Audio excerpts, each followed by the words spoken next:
It's week 15, day 103 of my full-time chronic pain rehabilitation journey. I'm Jason, and today I'm going to sing a song, an ode to ketamine, the drug that has helped me change my mind. Actually, heal my mind. First, though, a quick status update. I am still tired, shocker, and struggling with sleep deprivation. To add to that, everything kind of hurt today. Every little injured zone that I have flared up today. So when I was at the gym, I was sometimes having to avoid machines and move on to different exercises to avoid flaring the area even worse. And so it was dispiriting. I have decided to change my sleep plan. I am going to taper down from my trazodone over a period of 4 weeks. The first time I did it in 1 week. It was very hasty, and it's caused me many weeks of suffering. So I've learned a valuable lesson: go slow and don't mess with trazodone. I had my 14th ketamine treatment today, the last of the entire series. From this point, it will be as needed, and I'm hoping to go to a monthly schedule, one time per month. There was a cool comment that my technician made at the recovery center, saying that he thought that I was behaving like an athlete. He says, "You are essentially an athlete. What you are doing is what an athlete would do." I thought that was a great compliment. He's paid me a few others, and this one just really resonated with me, and I never thought of myself that way. I am now an athlete. And we had this conversation with my son. He's on his mission in San Antonio. And because I published a blog post about my religious views, I've been hiding them, suppressing them. It gave us food for thought and conversation.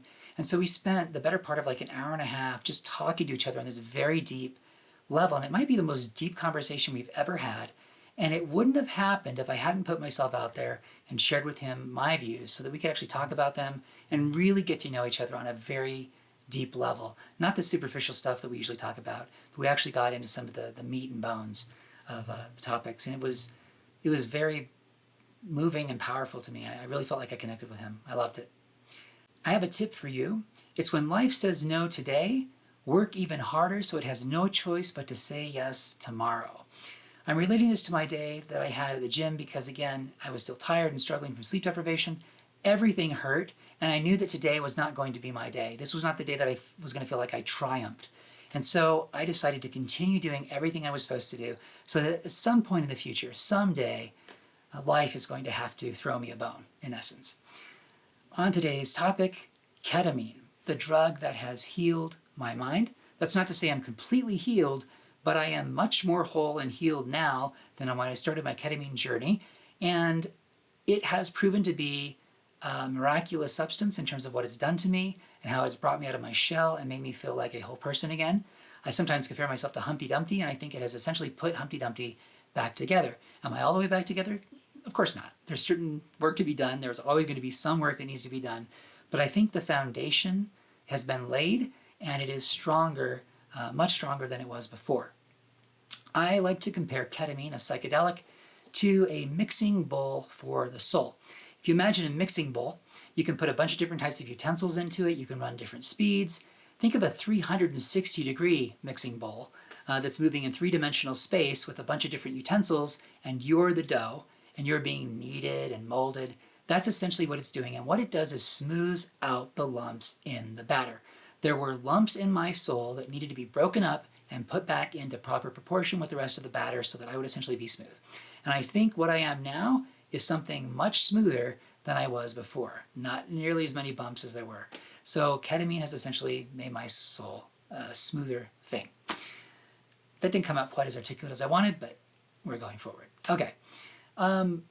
There are certain gifts that ketamine gave to me. I don't believe these were divine interventions. I do believe that God led me to ketamine and has helped me to find a path to something that will help me to heal. And my mind has essentially done the healing with the aid of ketamine. And there are two gifts it gave me that I want to highlight. One is the gift that I love myself. Most people probably will laugh at this or like, yeah, of course you love yourself. No, I didn't. I didn't love myself. And if you've ever been in a group of people that struggle with something like chronic pain, they will struggle with a sense of self-love. And it is elusive, and they struggle to find it for years. And in essence, in a couple of months, I found it. And it was because I took this ketamine journey. And so to me, this is a precious gift, one I will always treasure, and one that I'm going to hold on to. So on days when I don't feel like I love myself, I'm like, no, you actually do. Remember, you felt it intensely. Probably one of those emotionally intense feelings I've ever had. And it was real. It was authentic, incredible to me. And I'm going to hold on to that for dear life.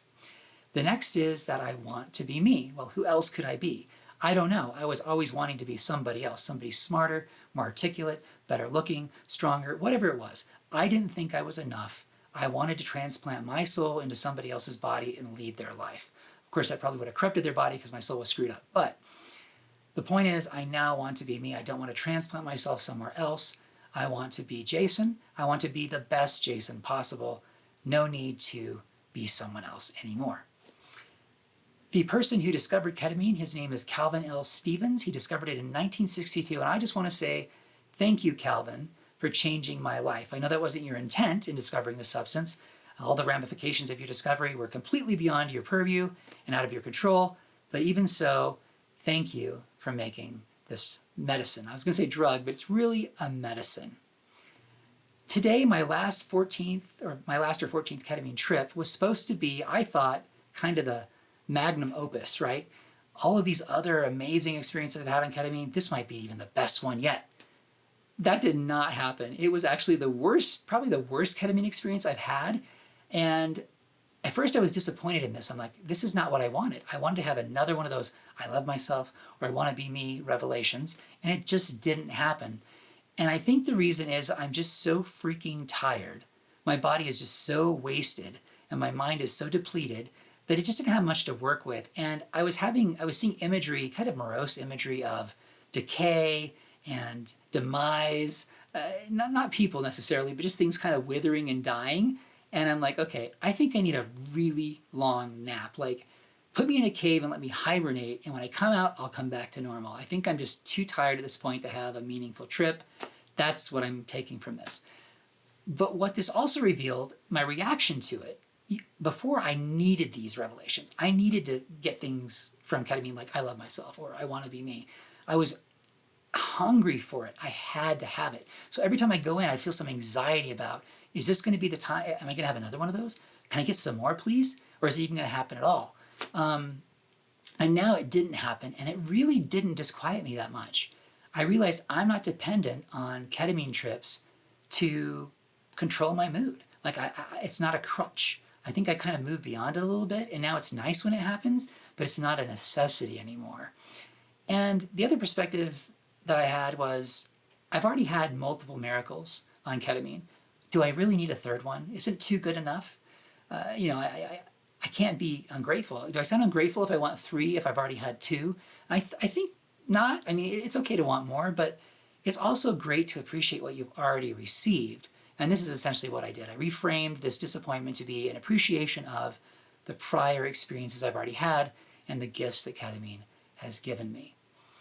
I've spoken about psychedelics repeatedly on several videos. I'm not going to go into any more details. I just want to say that of all the medications I've taken in my life, this is the only one that I think actually healed me, short of antibiotics, right? I have an infection, I need antibiotics, it gets rid of the infection. This has actually changed my mind. It has changed my brain. If you take SSRIs, they do not heal you. They mask symptoms. They try to balance your brain chemistry so that you'll feel better. Ketamine, or psychedelics in general, will actually change your mind. The first experience I had on psychedelics was with a drug called ayahuasca, and it woke me up out of a slumber and set me on this entire journey. And it essentially pointed me towards ketamine. And so then I took the ketamine, and the ketamine has been healing my mind and pointing me towards something else.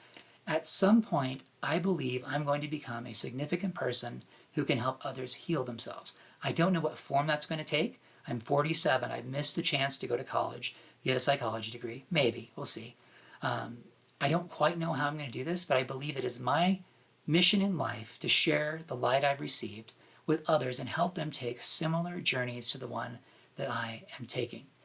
I would not have ever said this if I hadn't had the ayahuasca experience. I wouldn't even be considering it if I hadn't had the ketamine experiences. These drugs are miraculous. They are a gift from God.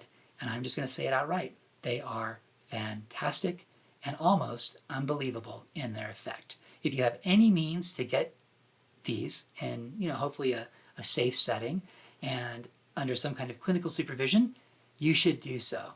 They can make a huge difference for you and those that you love. Fighting for your life means leveraging every tool. There's something out there that can help you. You just have to find it. Don't give up.